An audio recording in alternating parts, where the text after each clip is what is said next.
Hallelujah. यीशु मसीह के नाम में सबका स्वागत करते हैं। फिर से प्रभु ने हमें आज ये समय दिया है और ये प्रभु ने हमें अनुग्रह दिया है।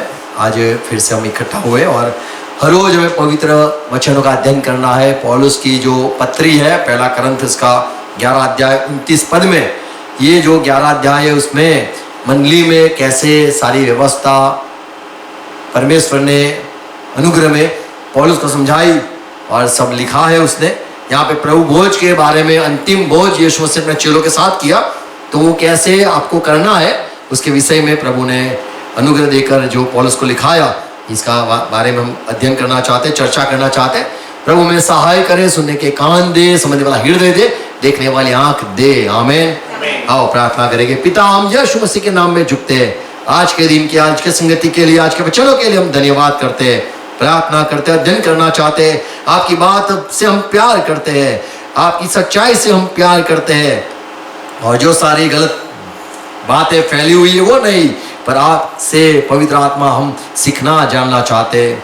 गड़बड़ी की आत्मा दूर हो जाए, गलत शिक्षाएं देने वाले सारे आत्मा खत्म हो जाए, हमारे साथ जुड़े हुए हर एक उजाला पाए, पवित्र आत्मा की अगुवाई में चले। पवित्र आत्मा आप ही हो जो उत्तम शिक्षक हो और सिखाने वाले आप हो। सिखाओ हमें, सिखाओ, समझाओ, और ये जो बात आपने लिखवाई है इसका प्रकाश देना।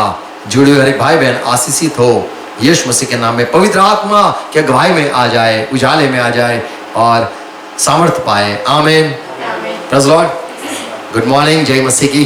Praise Lord. यहाँ पे हम ये पहला करंथ 11 अध्याय पढ़ते हैं, 29 पद पढ़े। वहां पे पौलुस कहता है, जो प्रभु भोज, क्रिश्चियन लोग अच्छी तरह से जानते हैं प्रभु भोज के बारे में, या फिर जो प्रभु का लॉर्ड सपर कहते हैं, अंतिम भोजन प्रभु ने अपने चेलों के साथ किया, वो जो बात है यहाँ पे 29 पद पढ़ते हैं, लिखा है, क्योंकि जो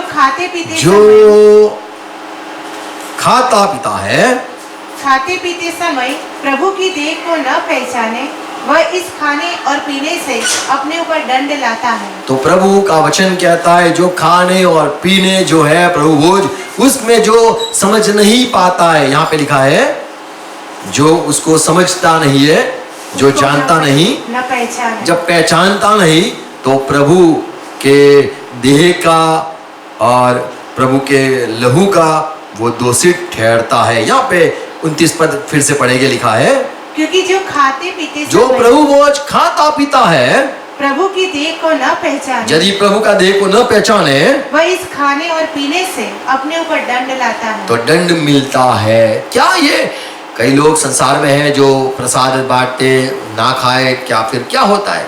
मान लो कोई लात मार दे, कोई फेंक दे, प्रसाद न खाए, तो कैसा होता है? तो ये जो प्रभु भोज की बात की गई है कि जब आप नहीं पहचानते हो और गलत रीति से यदि इसको खाते हो या फिर उसको समझ बिना आप प्रभु भोज लेते हो, तो प्रभु से दंड भी मिलता है, ऐसे यहाँ पे लिखा है। ये क्या बात है, उसका अध्ययन करना चाहते हैं, क्योंकि आज ज़्यादातर ये प्रभु भोज के बारे में गड़बड़ी फैल चुकी है। 26 पद पढ़े ऊपर से, तो वहाँ पे पौलुस लिखता है, क्योंकि जब कभी तुम ये रोटी खाते, आप जब भी कभी प्रभु भोज रोटी खाने बैठते हो और इस कटोरे में से पीते, और जब ये कटोरा, ये यीशु मसीह ने अंतिम भोजन में अपने चेलों के साथ रोटी भी दी और भोजन के समय खाने के बाद प्याला भी लिया जो दाख रस का था, वो भी बांटा, तो प्रभु की मृत्यु को जब तक वह न आए प्रचार करते हो। तो आप प्रचार करते हो, आप इसको याद करते हो, तो आप ये याद करते हो, स्मरण करते हो कि प्रभु हमारे लिए मरते पहले प्रभु भोज किया था, चेलों के साथ किया था। तो क्रिश्चियन लोग चर्च में प्रभु भोज लेते हैं याद करके कि प्रभु हमारे लिए मर गया था और फिर से आने वाला ही है, तो उसकी याद में ये करते हैं। ये यहाँ पे लिखा है, आप उसका प्रचार करते हो, आप उसको घोषणा करते हो, प्रभु का मरना हमें याद हर वक्त रखना है। कई लोग प्रभु भोज के लिए कहते हैं कि हर रोज प्रभु भोज ले सकते, कई लोग कहते हैं हर संडे को ले सकते, कई लोग कहते हैं नहीं, ये रात का अवसर था और ये एक दिन यीशु ने अपने चेलों के साथ बिताया, अंतिम भोजन किया, फिर जाके दूसरे दिन क्रूसित हुआ, तो उसके पहले प्रभु ने जो मरते पहले प्रभु भोज जो लिया था, भोजन लिया था, तो उसकी याद करके एक ही दिन लेना है। उसके विषय का ज़्यादा हम नहीं चर्चा करना चाहते, पर ये जो शिक्षा है, जो दंडित होता है, उसके विषय में हमें उजाला प्रभु दे। ये जो हमने 26 पद पढ़ा कि आप जितनी बार प्रभु भोज लेते हो, 26 पद, क्योंकि जब कभी तुम यह रोटी खाते जब कभी रोटी और प्याले में से पीते हो, जब कभी, तो प्रभु की मृत्यु को जब तक वह ना आए प्रचार करते हो। आमीन। तो आप प्रचार करते हो कि वो आएगा, मृत्यु का प्रचार करते हो, वो आएगा उसका प्रचार करते हो। कभी कभी कई लोग लेते हैं, बाइबल में साफ पौलुस लिखता है रोमन की पत्री इसका 14 अध्याय 5 पद में, कोई तो एक दिन को दूसरे से बढ़कर जानता देखो है। आप कोई दिन को बड़ा मानते हो और कई दिन को कम महत्व देते हो, और कोई सब दिन एक सा जानता है। और कोई कहता है नहीं सारे दिन समान ही है, कभी भी प्रभु भोज ले सकते हैं, कभी भी उपवास कर सकते हैं, कभी भी क्रिसमस मना सकते हैं, कभी भी गुड फ्राइडे हम मना सकते हैं, कभी भी हम यीशु जी उठा, ईस्टर या फिर प्रभु उठा उसका बधाई सबको बांट सकते हैं। यहाँ पे लिखा है कई लोग हैं जो एक दिन को बड़ा महत्व देता है कि यही दिन बड़ा अनमोल दिन है। कई कहते हैं नहीं सब दिन सामान्य साधारण है, कोई कहता है नहीं ये दिन से तो बेहतर ये दिन है। आगे पौलुस कहता है हर एक अपने ही मन में निश्चय पर करे। हर एक अपने मन में, मसीह क्रिश्चियन भाई बहन आपको हर एक अपने मन में निश्चय कर लेना है। जो किसी दिन को मानता है वह प्रभु के लिए मानता है। तो यदि आपने ढूंढा है कि ये दिन अगत्य का दिन है, महत्व का दिन है, यही दिन मूल्यवान दिन है, तो आपको उसको जांचते हो तो प्रभु के लिए ही आपने वो ढूंढा है। जो खाता है वह प्रभु के लिए खाता यदि है, खाते हो तो प्रभु के लिए खाते हो, क्योंकि वह परमेश्वर का धन्यवाद करता प्रभु है। का धन्यवाद करता है। और जो नहीं खाता वह प्रभु के लिए नहीं खाता, यदि कोई उपवास करता है, नहीं खाता है, तो वो प्रभु के लिए नहीं खाता है और परमेश्वर का धन्यवाद और करता है। परमेश्वर का धन्यवाद करते हैं। क्रिश्चियन लोग धन्यवाद करके खाते हैं, जब भी खाते धन्यवाद प्रभु ऐसे करके खाते हैं। यहाँ पे पौलुस कहता है जो दिन को आप महत्व देते हो, कई दिन को महत्व नहीं देते हो, ये सब आप पे निर्भर है। पर हम जो कुछ करते हैं सिर्फ और सब कुछ प्रभु के लिए करते हैं। 7वां पद, क्योंकि हम में से न तो कोई अपने लिए जीता है और न कोई अपने लिए मरता है। पौलुस साफ कहता है हमने जब प्रभु को जीवन ही दे दिया है तो अब हम मरे प्रभु के लिए, जिए प्रभु के लिए, खाए प्रभु के लिए, नहीं खाए प्रभु के लिए, सब कुछ अब जो कुछ है प्रभु से हम चलायमान है। हम उसे प्रभु मानते तो वो कहेगा हाँ तो हाँ, वो कहेगा ना तो ना, क्योंकि हमने प्रभु को जीवन दिया है। यहाँ पे पौलुस साफ कहता है हम क्रिश्चियन लोग हैं, यदि आप क्रिश्चियन बन गए हो तो सब कुछ करना है प्रभु के लिए करना है। 8वां पद, क्योंकि यदि हम जीवित हैं यदि हम जीवित भी है तो प्रभु के लिए जीवित तो हैं, प्रभु के लिए जीवित है। और यदि मरते हैं तो प्रभु के लिए मरते यदि हैं। मरना ही है तो प्रभु के लिए मरेंगे। सो हम जिए या मरे हम प्रभु के ही हैं। हमें तो जिए या मरे प्रभु के लिए। अब जब आप प्रभु भोज लेते हो, कौन से दिन को लेना है आप नियुक्ति करो, आप उसको ढूंढ लो। आप प्रभु के लिए करना चाहते हो, आप प्रभु को प्रसन्न करने के लिए करना चाहते हो, आप प्रभु का धन्यवाद करने के लिए करना चाहते हो, आप महत्व प्रभु को देना चाहते हो, तो आपको ढूंढना है कि मुझे क्या करना है नहीं करना है, वो सब आप पर निर्भर है। तो हम जो कुछ करते हैं सब प्रभु के लिए करते हैं। और एक सच्चाई बात है, जब जन्मदिन होता है तो हम जन्मदिन को मृत्यु को याद नहीं करते, और मान लो कोई गुजर गया है, कोई मृत्यु कहीं पे हुई है तो वहाँ पे हम प्रचार नहीं करते कि जन्म का प्रचार नहीं करते हैं। ऐसे ही जो दिन है, यीशु ने जो दिन प्रभु भोज अपने चेलों के साथ, जो प्रभु ने अपना भोजन चेलों के साथ लिया, वो दिन को हम याद करते हुए सब कुछ करते हैं। प्रेरित काम 2 अध्याय 42 पद में जब चेले 120 थे, पवित्र आत्मा से भरपूर हो गए, प्रथम की जो बंडली थी पवित्र आत्मा से भरपूर हो गए, बड़े सामर्थ के काम प्रभु ने उनके जरिए करवाए, और हर रोज हर एक लोग नए नए आत्मा जुड़ते रहे वो संगति में। और वहां पे लिखा है जो प्रेरित रसूल जो थे वे प्रभु के प्रचार भी करते थे, लोगों को बोध देते थे, शिक्षाएं देते थे, नए नए लोग आत्मा जुड़ते थे। यहाँ पे लिखा है और वे प्रेरितों से शिक्षा पाने प्रेरितों से शिक्षा पाते थे। और संगति रखने में और रोटी तोड़ने में और प्रार्थना करने में लौलीन रहे। यहाँ पे लिखा है रोटी तोड़ने में और प्रार्थना में लौलीन रहे। सारे प्रार्थना में रहते थे, संगति में रहते थे। बोध जो प्रेरित रसूल करते थे उनकी बात सुनते थे, शिक्षाएं सुनते थे, संगति में रहते थे। यहाँ पे लिखा है रोटी तोड़कर खाते थे, देते थे। तो यहाँ जो बात है रोटी तोड़ना, ये कहां से हुआ? रोटी तोड़ना, कई लोग कहते हैं कि ये प्रभु भोज की बात है। आगे पढ़ेंगे और वे सब विश्वास 44 पद। और वे सब विश्वास करने वाले इकट्ठे रहते थे। इकट्ठे रहते थे विश्वास करने वाले, और उनकी सब वस्तुएं साझे की थी। सब साधारण, सबके पास साची ही थी। आगे, और वे अपनी अपनी संपत्ति और सामान बेच बेच कर जैसे जिसकी आवश्यकता होती थी बांट दिया करते थे। और घर घर जाके रोटी तोड़कर आनंद से और परमेश्वर की स्तुति करते थे, और सब लोग उनसे प्रसन्न थे, और जो उद्धार पाते थे उनको प्रतिदिन उनमें मिला देता था। यहाँ पे ये बात है कि ये बड़े आनंद से प्रभु भोज या खाना खाते थे घर घर। 46 पद। और वे प्रतिदिन एक मन होकर मंदिर में इकट्ठे होते थे, बराबर, और घर घर रोटी तोड़ते हुए आनंद और मन की सिधाई से भोजन किया करते थे। तो यहाँ पे ये बात है, घर घर जाके प्रभु भोज लेते थे रोटी तोड़कर। तो रोटी तोड़नी जो बात है उससे ये बात समझ में आती कि यीशु मसीह के मृत्यु को हर एक जगह पे जाके ये लोग प्रचार करते कि यीशु मसीह मरे तो हम रोटी तोड़ के खाएंगे। पर यहाँ पे ये शब्द का जिक्र नहीं है। जो रोटी साधारण भी होती है और बेखमीर या अखमीर रोटी, उसकी भी बाइबल में बात है। ये अखमीर जो रोटी है वो पास्का के दिन वो लोग खाते थे, साधारण दिन वो लोग नहीं खाते थे। पहला करंथी 5वां अध्याय 8वें पद में लिखा है अखमीर रोटी या बेखमीर। हमारे गुजराती में होता है बेखमीर और हिंदी में होता है अखमीरी। 5वां अध्याय 8वां पद। खमीर, अखमीरी रोटी।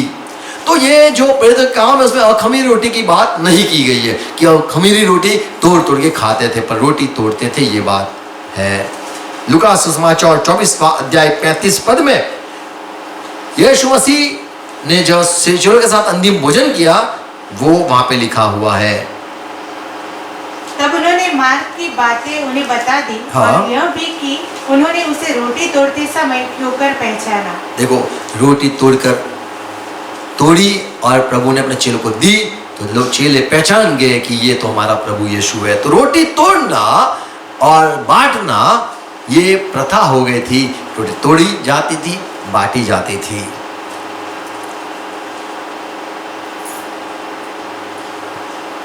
तो प्रेरितों का काम 2 अध्याय में वो प्रभु भोज रोट लेते थे, ऐसा भी कह सकते हैं। पर वहां पे बेखमीरी और खमीरी रोटी का चर्चा नहीं है, पर रोटी वे लोग खुशी से आनंद से खाते थे। ऐसा भी नहीं लिखा है कि मृत्यु को याद करते थे, पर कई लोग ये समझते हैं कि हर रोज रोटी तोड़ते थे, हर रोज घर घर जाके लोगों के साथ प्रभु की बात चर्चा करते थे और बड़े आनंद से एक मन होकर वे लोग इकट्ठा होकर प्रभु भोज करते थे। प्रभु का अंतिम भोजन को याद करते हुए हर रोज करते थे, ऐसा भी लोग मानते हैं। पर जो हमने रोमन की पत्री 14 अध्याय में पढ़ा कि यदि कोई दिन को महत्व देता है तो वो उसे ढूंढना चाहिए, वो प्रभु के लिए, या नहीं खाता है तो प्रभु के लिए, यदि खाता है तो प्रभु के लिए। हम जीते प्रभु के लिए। जैसे क्रिसमस होता है, प्रभु यीशु मसीह जीवित हुआ। गुड फ्राइडे कहते हैं कि प्रभु यीशु मसीह मर गया। ईस्टर को लोग कहते हैं कि प्रभु यीशु उठ गया। ये जो दिन है, हम कभी भी यीशु मसीह का जन्म के दिन को मृत्यु का समाचार नहीं बांटते, और जब यीशु मसीह मर गया वो दिन को हम जन्म का दिन कह के नहीं सेलिब्रेट करते या फिर नहीं उत्सव मनाते हैं। यीशु मसीह जो जीवित हुआ उसका भी घोषणा हम जब वो दिन होते तो वो दिन को हम मौत की बात या जन्म की बात नहीं करते, पर ईस्टर यानी प्रभु जो मान लो उठा वो दिन को, वही दिन की चर्चा होती है। तो जो दिन होता है वही दिन बाइबल में एफेसस सुलेमान राजा सब उपदेशक 3 अध्याय पहले पद में कहता है कि हर एक बातों के लिए दिन होता है, समय नियुक्त होता है, हर एक बात का एक अवसर अवसर होता है। और प्रत्येक काम का जो आकाश के नीचे होता है एक समय है। तो समय होता है, धरती पर समय होता है, जन्मने का समय होता है, पैदा होने का एक समय होता है, मृत्यु का भी एक समय होता है, बोने का एक समय होता है, काटने का भी एक समय होता है, छोर को निकालने का भी समय होता है। तो यहाँ पे एक बात समझ में आती है कि समय होता है, हर रोज प्रभु भोज ले सकते हैं, पर समय होना और समझ होना ये आवश्यक है। कई लोग बीमार हो जाते हैं क्योंकि वे समझते नहीं है प्रभु भोज के विषय में। कई लोग हर रोज प्रभु भोज लेते तो उनके लिए ये तो एक आदत सी हो जाती है। कई लोग प्रभु भोज हर संडे को लेते हैं तो ये भी एक आदत सी हो जाती है, या फिर एक बंधन सा भी हो सकता है। और जो महत्व है प्रभु का मृत्यु का दिन को याद करना, वो महत्व नहीं रहता है। इसीलिए पौलुस कहता है यदि आप खाते हो कोई दिन को, नहीं खाते हो कोई दिन को, तो उसके विषय में आपको अपने मनों में ये बात को सोचना है, और यदि आप जो कुछ करते हो तो प्रभु के लिए होना जरूरी है। फिर से हम आएंगे ये पहला कुरिन्थियों 11 अध्याय 20 पद।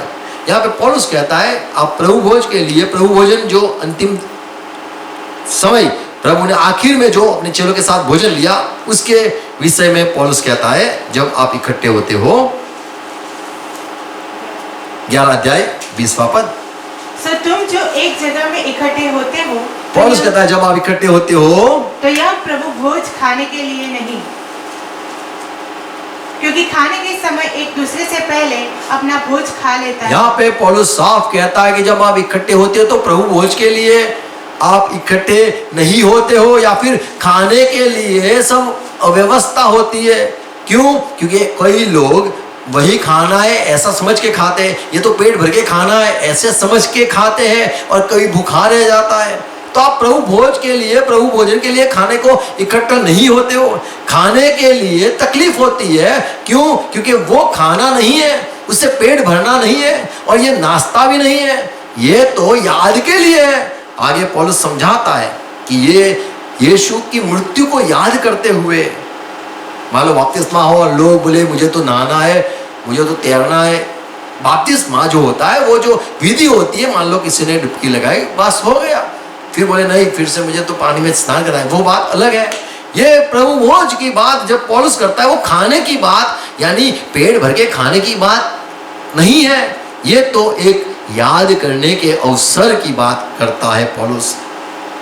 लोग जब प्रेरितकाम 2 अध्याय में पढ़ते हैं, वो चेले जब निकले सुसमाचार देते हुए और घर घर जाके रोटी तोड़ते थे, बड़े आनंद से खाते थे, तो वो गंभीर चेले थे, समझदार चेले थे, समझाकर सिखाते वाले चेले थे, लोगों के साथ रोटी खाते बातें करने के वाले चेले थे।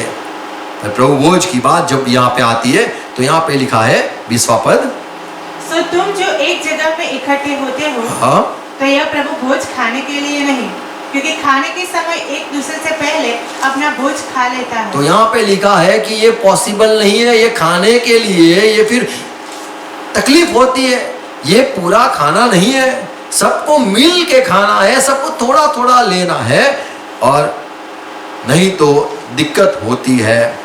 सो कोई तो भूखा रहता देखो है, फिर कोई भूखा रहता है, और कोई मतवाला हो जाता और है, कोई बड़ा खा पे मतवाला हो जाता है। यदि आपको खाना पीना है तो क्या घर नहीं है? तो ये प्रभु भोज वो खाने पीने की बात नहीं है कि हम आनंद करें, जितना भी रोटी लेने ले ले, जितने भी टुकड़े लेने ले ले, जितना भी दाखरस पीना है पी ले। नहीं, ये खाने पीने की बात नहीं है, ये तो घर पे आप कर सकते हो, पर यहाँ पे जब आप इकट्ठे होते हो तो प्रभु भोज करना असंभव हो जाता है, मुश्किल हो जाता है, क्योंकि आप समझते नहीं हो ये खाने के पीने की बात नहीं है, ये तो एक स्मरण करने की बात है, याद करने की बात है, और कुछ नहीं। लूका सुसमाचार 22वां अध्याय 20 पद में यीशु मसीह ने यूं कहा था, इसी रीति से उसने बियारी प्रभु ने जब रोटी भी खाई और उसी रीति से जब प्याले में से कटोरा जब लिया, यह कहते हुए दिया, हाँ, यह कटोरा मेरे उस लहू में जो तुम्हारे लिए बहाया जाता है, नई वाचा है। हमें तो यहाँ पे प्रभु ने जब कुछ किया था तब बोला था कि ये नई वाचा है, ये मैंने तुम्हारे साथ एक वाचा करार, मैंने तुम्हारे साथ एक शपथ करके किया है कि मैं तुम्हारे पाप को क्षमा करवाऊंगा और मैं अपना लहू बहा के, मैं ये बहा के बताता हूँ, बोलता हूँ मैं तुम्हारे पाप क्षमा करता हूँ।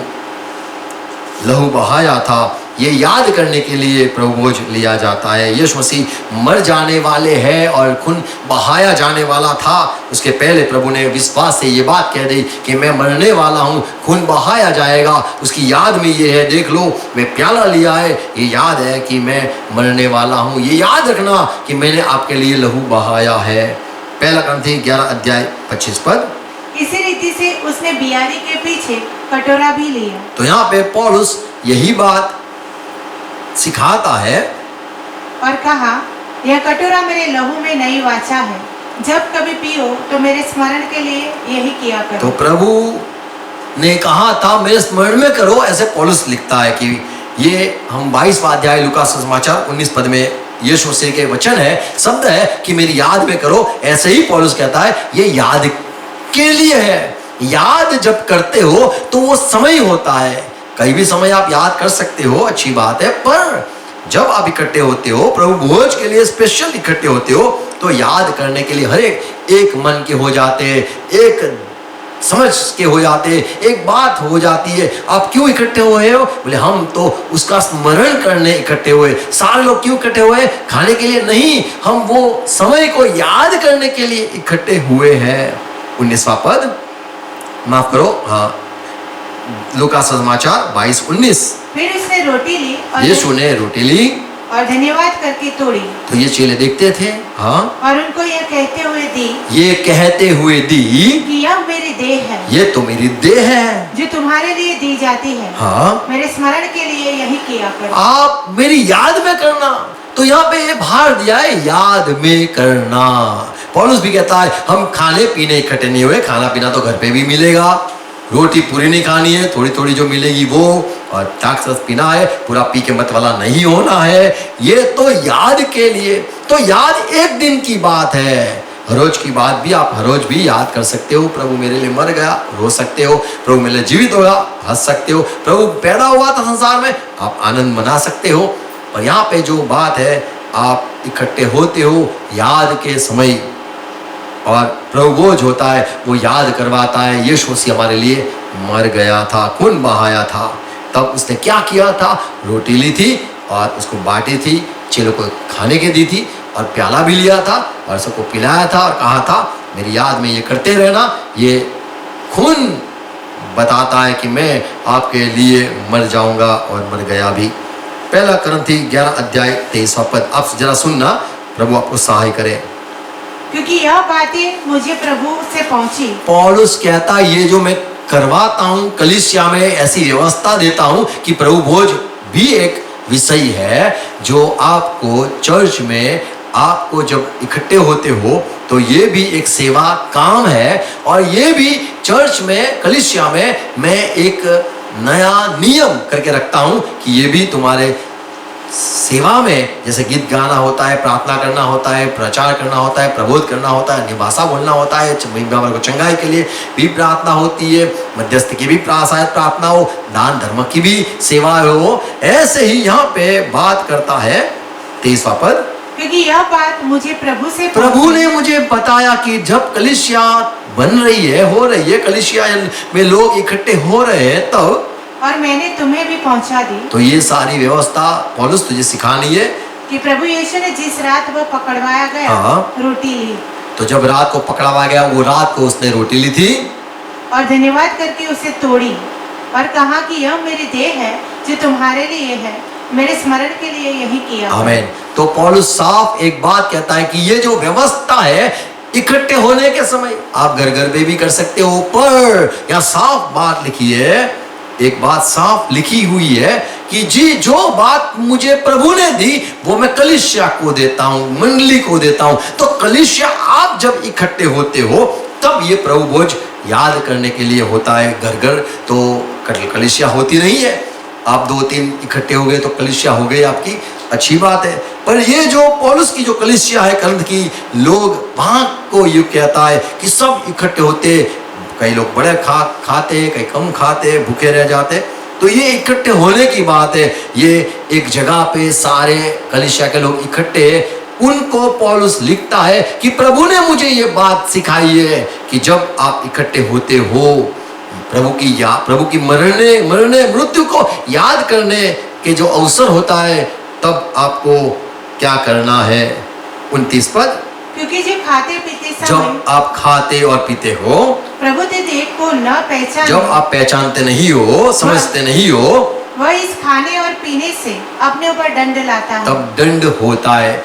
प्रभु भोज लेने से दंड मिलता है क्या? तो यहाँ पे साफ लिखा है, हाँ, जब आप पहचानते नहीं हो, जब आप जानते नहीं हो, और जाने बिना अनजाने जब आप प्रभु भोज लेते हो तो दंडित होते ही हो। और दंड कैसा मिलता है आगे लिखा है, कई बीमार भी हो जा सकते हो, कई मर भी सकते हो, और प्रभु से आपको शिक्षा भी हो सकती है, तो दंडित होते ही हो। इसीलिए प्रभु भोज के विषय में, प्रभु भोजन के विषय में हमें ये ज्ञान आवश्यक है कि क्या है मांस और क्या है लहू, क्या है रोटी, क्या है दाखरस, क्या है शरीर देह और क्या है प्रभु का खून। इसके विषय में हमें ज्ञान होना आवश्यक है। कई लोग संसार में है जो कहते हैं कि प्रभु भोज न ले तो हमारा पुनरुत्थान न होगा, क्योंकि यीशु मसीह ने कहा कि मेरा खून पीने का है, मेरा मांस खाने का है।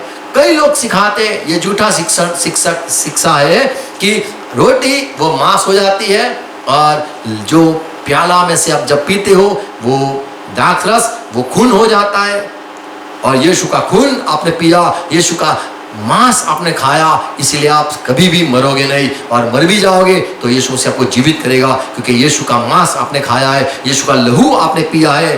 प्रभु ने कहा मैं आसमान से उतरी आई हुई रोटी हूं, और मैं मेरा मांस यदि आप न खाओगे तो आप में जीवन न है, खून न पियोगे, आपको मैं जीवित न कर पाऊंगा। तो लोग कहते ये प्रभु भोज बड़ी मूल्यवान बात है, बड़ी इंपॉर्टेंट बात है, और यदि आप प्रभु भोज नहीं लेते हो तो आप प्रभु के साथ स्वर्ग में नहीं जाओगे। लोग कहते हैं कि ये तो मांस है और ये तो लहू है, रोटी वो मांस है, ऐसे करके संसार में लोग सिखाते हैं। पर हम जो है church of the living God, हमें ये बात को नहीं मानना है, हमें यूं मानना है जब पौलुस ने कहा देह के रोटी के बारे में और दाखरस के बारे में। 29 पद फिर से पढ़ेंगे, पहला करंथी 11:29, क्योंकि जो खाते पीते समय प्रभु की देह को न पहचाने, देखो यहाँ पे शब्द है देह को नहीं पहचानता है, वह इस खाने और पीने से अपने ऊपर दंड लाता है, तो दंड मिलता है। तो प्रभु भोजन लेने के समय क्या क्या आवश्यक है, यहाँ हम सीखते हैं। पहली बात सीखी, ये तो पौलुस ने परमेश्वर यीशु के द्वारा मंडली में ये नियम आया, ये एक सच्चाई है कि ये हमें याद में करना है। दूसरी सच्चाई यूं देखते हैं कि खाना पीना नहीं है, यानी पेट भर के नहीं है, ये तो याद के लिए है, एक स्मरण करने के लिए। जैसे कोई मृत्यु हो जाती है तो कैसे सब शांति से बैठते, तो ये एक ऐसी बात है, आप जाकर यीशु के मृत्यु के चर्चा चलती है, बातें चलती है, उसके विषय में चलता है, हमारे लिए प्रभु मर गया, वो याद करते करते उसने अंतिम समय क्या किया था, बोले प्रभु ने अपने चेलों को रोटी दी थी, दाखरस लिया था, तो ये याद के लिए किया जाता था। और दूसरी बात जो पौलुस ने कही, कई लोग खाते हैं, खाने के लिए आते हैं, तो ये भी एक अयोग्य बात या गलत बात है। तो खाते समय दूसरे का सोचना है, कलीसिया का सोचना है, ऐसे करके पौलुस कहता है। 2 कुरिन्थी 6:14 में पौलुस कहता है कि विश्वासी अविश्वासी के साथ मेल करके आप संगति नहीं कर सकते हो। तो जो चर्च होता है उसमें सिर्फ विश्वासी लोग ही होते हैं, अविश्वासी यदि होता है तो प्रभु भोजन नहीं ले सकते हैं। 14 पद, अविश्वासियों के साथ असमान जुए में न जुटो, क्योंकि धार्मिकता और अधर्म का क्या मेल, कोई मेल नहीं है, या ज्योति और अंधकार की क्या संगति, तो संगति नहीं है। उजाला इकट्ठा हो सकते हैं, उजाला अंधेरा के साथ तब प्रभु भोज नहीं ले सकते हो।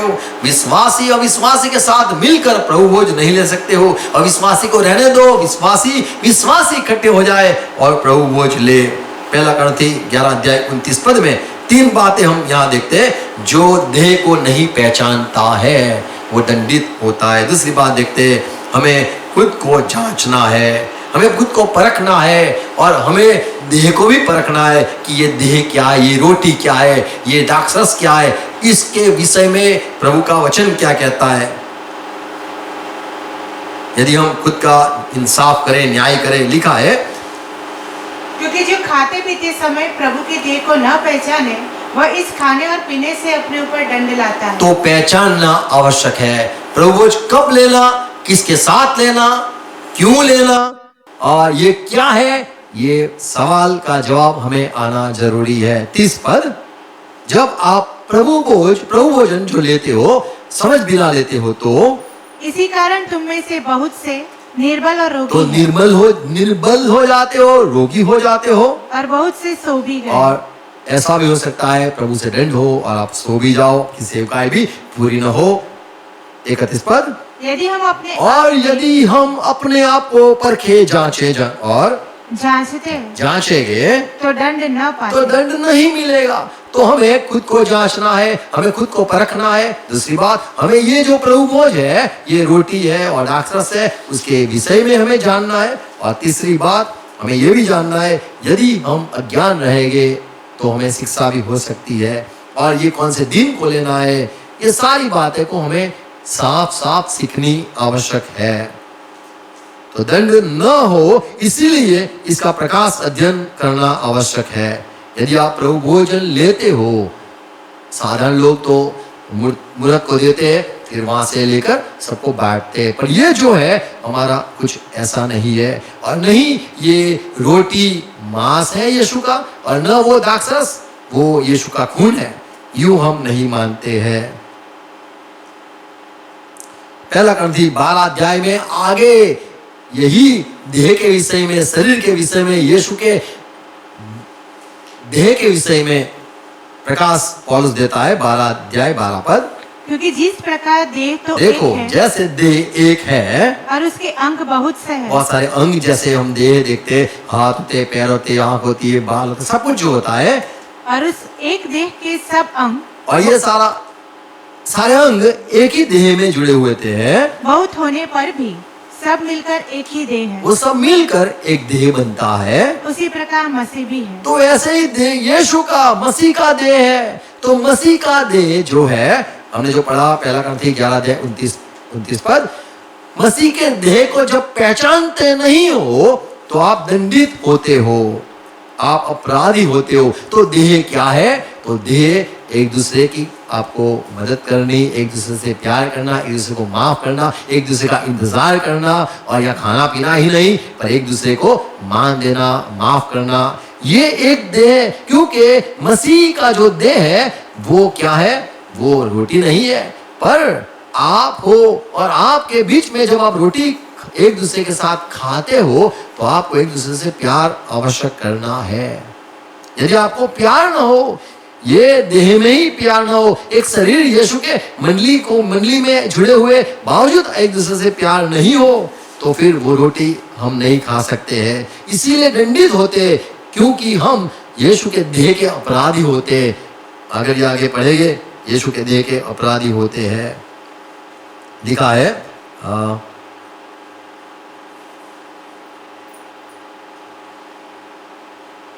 27 पद, पहला कुरिन्थी 11 अध्याय 27 पद, इसलिए जो कोई अनुचित रीति से प्रभु की रोटी खाएगा या उसके कटोरों में से पिए तो वह प्रभु की देह और लहू का अपराधी ठहरेगा। 2 बात लिखी है, लहू का अपराधी रहेगा और देह का अपराधी होगा, मंडली का अपराधी होगा और यीशु का अपराधी होगा। तो यहाँ पे ये बात देखते, आप किसके अपराधी होते हो, जब प्रभु भोज गलत रीति से लेते हो, या फिर प्रभु भोजन जो लेते हो आपको पता नहीं है, आप परिचित नहीं हो, आप जानते नहीं हो, ऐसी रीति से लिया तो आपको सीधा सजा होती है। और इसीलिए हमने जो पढ़ा कि जो देह है वो मसीह का देह है, और मसीह का देह रोटी को दर्शाता है। जो रोटी है, एक रोटी है, कई लोग कहते हैं बहुत सारी रोटी नहीं होनी चाहिए, जो तो अलग विषय है, पर रोटी वही बताता है कि हम सब एक में से ही खाते हैं।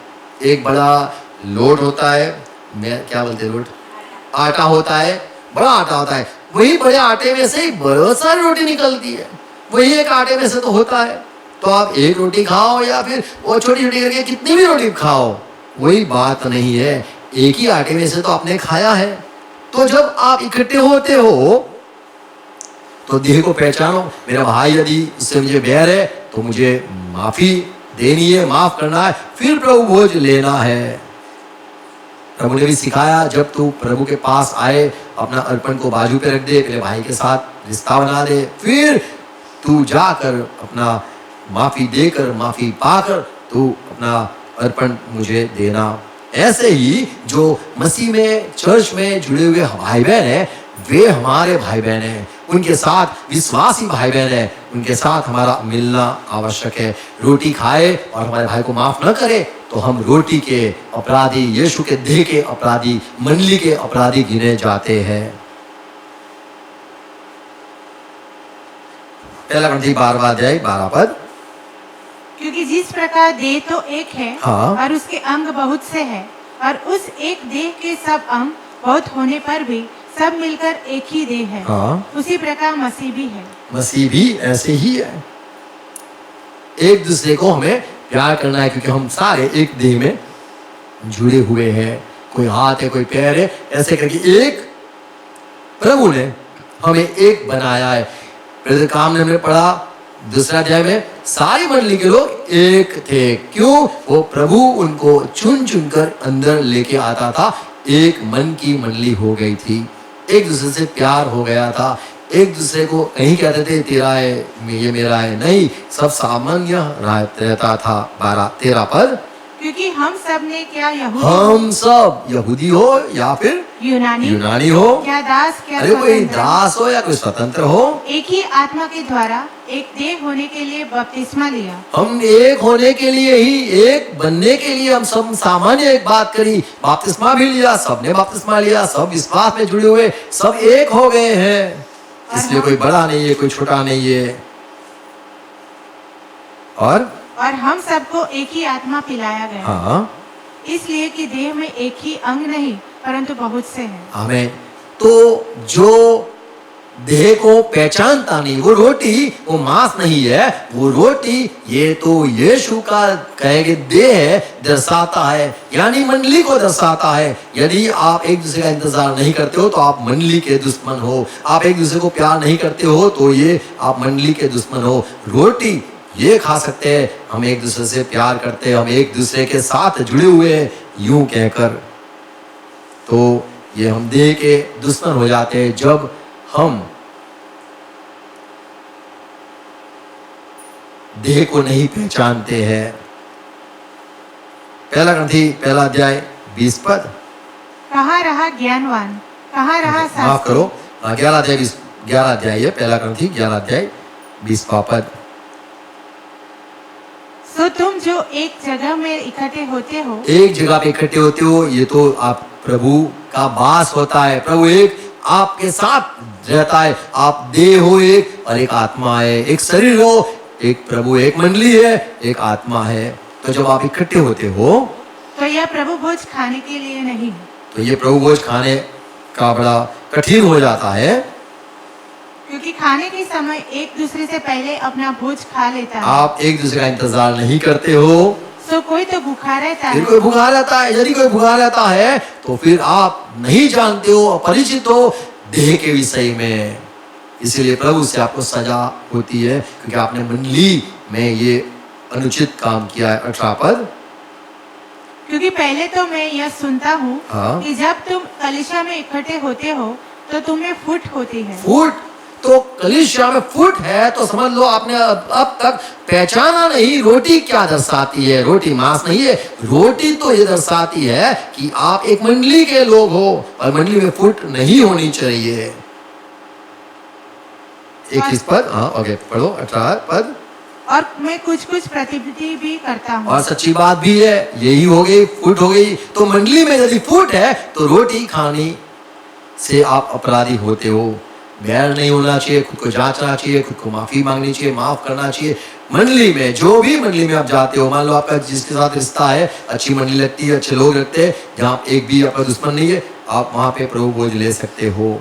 21 पद, क्योंकि खाने के समय एक दूसरे से पहले अपना भोज खा लेता तो है। ये अच्छी बात नहीं है। आप अब तक नहीं समझे हो कि रोटी या फिर देह क्या है। कोई खा लेता है, कोई भूखा रहता है, तो ये अच्छी बात नहीं है। एक दूसरे का इंतजार करना ये जरूरी है। ये जब प्रभु ने कहा मेरा खून आपके लिए बहाया गया है, और कटोरा लेकर कहा कि ये इसमें से आप पियो, क्योंकि ये नई वाचा मैंने आपसे बांधी है, मैं तुम्हारे पाप को क्षमा करूंगा। तो जब आप प्रभु से आपका सही रिश्ता नहीं है, और आप जब प्याले में से पीते हो, तो आप प्रभु के दुश्मन होते हो, शत्रु होते हो, अपराधी ठहरते हो, आप लहू के अपराधी ठहरते हो। और जब रोटी यानी संगति में यदि आपको किसी के साथ बहस है, झगड़ा है, कलेश है, बैर है, विरोधाभास है, या फिर दुश्मनी है, या फिर उनके साथ आपका अच्छा नहीं है, बनता है, फुट हो गई है, झगड़ा हो गया है, तो फिर आप मंडली के यानी यीशु के देह के आप दुश्मन होते हो और उसके अपराधी गिने जाते हो।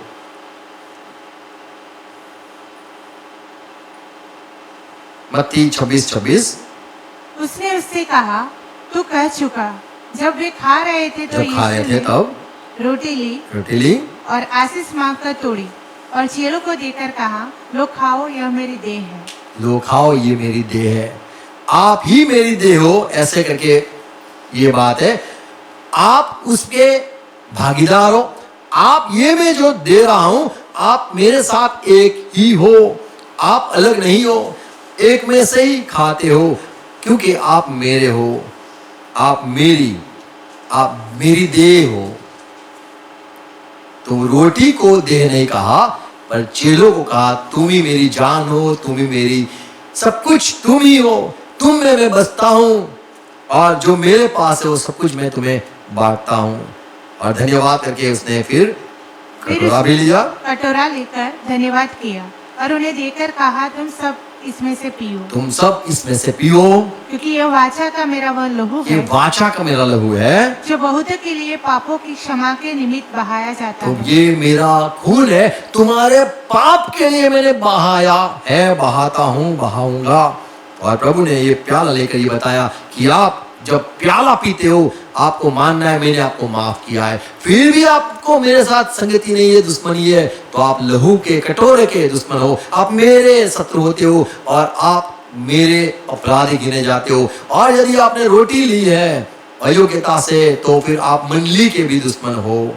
तो रोटी और जो चेले हमें देखते हैं कि पहले चेले सब जगह पे जाके रोटी बांटते थे या रोटी तोड़ कर देते थे। वहां पे हम ये प्याले की बात का जिक्र नहीं देखते कि लोग हर जगह पे जाके प्याला भी पिलाते थे, प्याले में से भी पिलाते थे, या रोटी में से भी।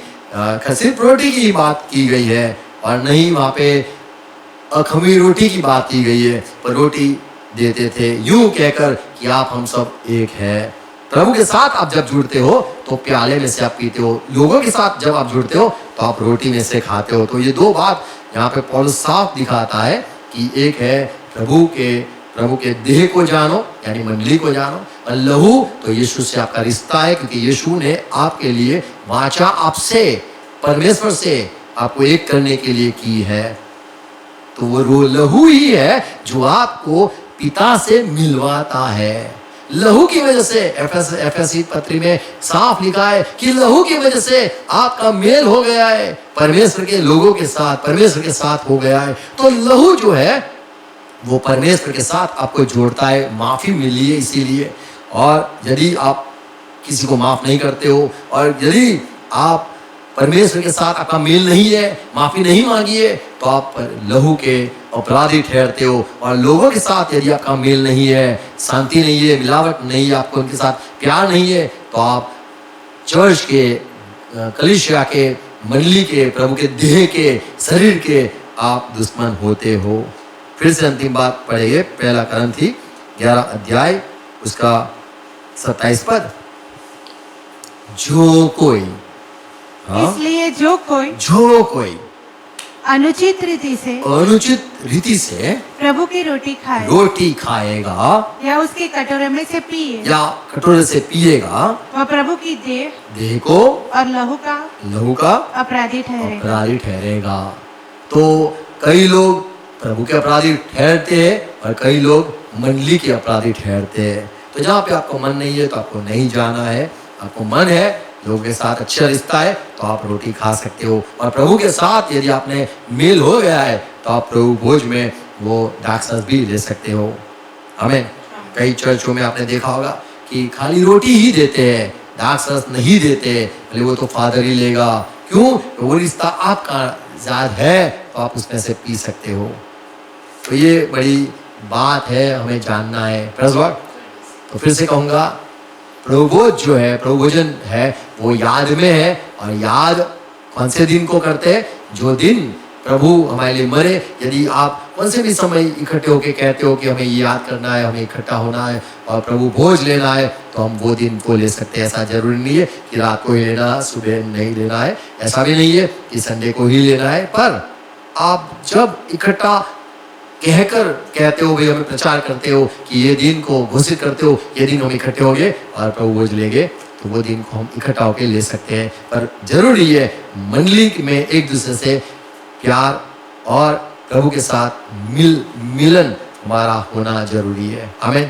प्रभु को सहाय कर समझने के लिए गॉड ब्लेस यू।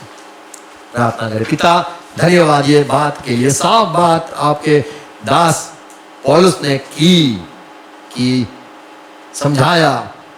आप सारे अलग अलग हो, फिर भी देह में आप मसीह की देह में जुड़ गए हो। और वो देह को आप यदि अपरिचित हो, नहीं जानते हो देह क्या है, तो रोटी खाने से आप देह के अपराधी ठहरते हो। और यदि आप का मेल परमेश्वर से नहीं है, लहू बहाने से आपको माफी मिली और आप माफी नहीं चाहते हो या नहीं मांगते हो या फिर नहीं आप विश्वास करते हो, तो आप प्याले के अपराधी ठहरते हो। प्रभु ये साफ साफ बातें जो सुनाई है मेरे भाई बहनों को, ये बोई जाए और प्रभु और प्रकाश और उजाला मिले और साफ समझ पाए कहाँ पे किसके साथ कब प्रभु भोज करना है, रोटी क्या है आपने समझाया, वो देह है आपकी, लहू क्या है, वो तो परमेश्वर से हमारा मेल हो गया है, माफी मिली है। इसीलिए प्रभु ये सारी बातों के लिए धन्यवाद करता हूँ। आशीष मांगता हूँ हरे भाई बहन समझ पाए, ये फैल जाए, सच्चाई फैल जाए। पवित्र आत्मा हरे भाई बहन को आशीष देना, रोशनी हरे को मिले यीशु मसीह के नाम में, आमीन। आओ प्रभु से प्रार्थना साथ में करिए। हे हमारे बाप, आप जो स्वर में हो, आपका नाम पाक माना जाए, आपकी बात सार आए, जैसे आपकी इच्छा स्वर में पूरी होती है वैसे धरती पर भी पूरी हो जाए। हमें दिन दरिद्र आज हमें देना, जिस प्रकार हम अपराधी को क्षमा किया है उस रीति से आप भी हमारे अपराधों को क्षमा करो। हम पैसा आनंद दो, पर बुराई से बचा लो, क्योंकि राज्य पराक्रम और महिमा सदा पिता आपकी ही है। हम कहेंगे आमीन आमीन। Thank you, God bless you. Share करना, सवाल है तो सवाल कर सकते हो।